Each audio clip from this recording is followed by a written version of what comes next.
buka kolam koko. Ditali ke bawah tuh. Ditinggilin. Gamang din dia.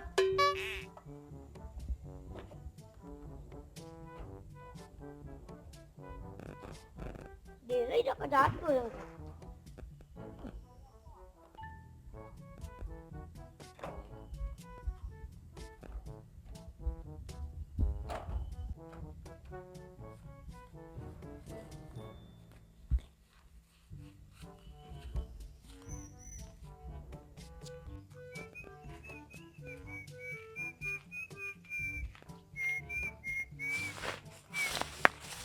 Apa bos tu?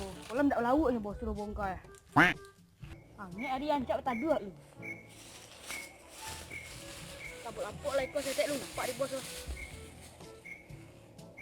Ai, tak ada mencepa lawak si kuju rumah. Mungkin dek panen hari kuah. Aku hitam Pandra tadi kemana hilang pajak koko.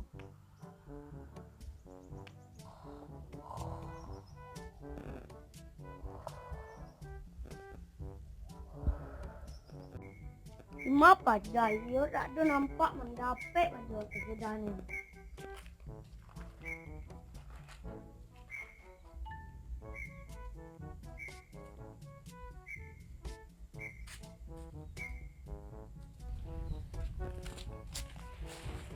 Kemana yang Pandra tadi?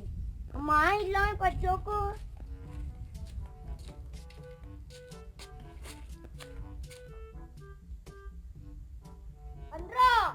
Pandra, di mana ah? Di mana pajak? Pandra, di mana ah? Ini yang dari pajak. Pandra, di mana ah? Kakak Bandang memang. Tak mungkin pajak di situ wah. Dia tak pulang kah? Panen dia ada kayu ke dong? Agak palu dia nak pulang dia lagi.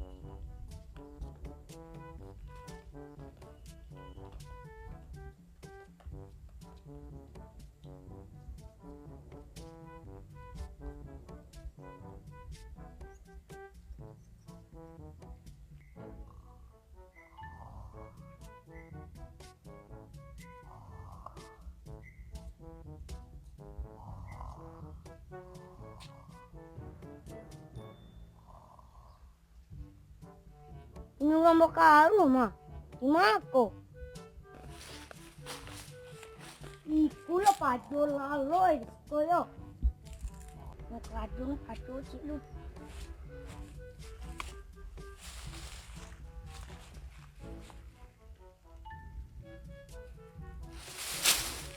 Bos lah. Mimpi tak bos, mimpi. Muka laut dan suruh lalang. Dia lain dia tahu bos. Mimpi tak bos. Angin hari bos. Ada semua galagak paluin. Cak baik lalu siko bos.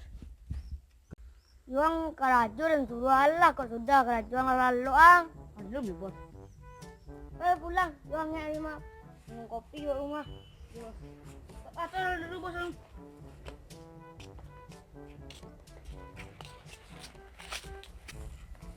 Siang kan datang tuh. Kalau kerajo dan suruh kerajo. Kalau istirahat kecen dulu. Ya bos. Saya dah ulang lek tu. Ah kecang. Belakang kok. Saya dah ulang lek bos. Kakak mana? Kalau ngecek orang dangon. Kalau monde itu perangaian kamang-kamang tak pengen pakai orang tu. Ya bos. Kalau lista tuang keceng enggak den dulu. Madang berarti lo dang mah. Ya bos. Pulang wak minum kopi rumah.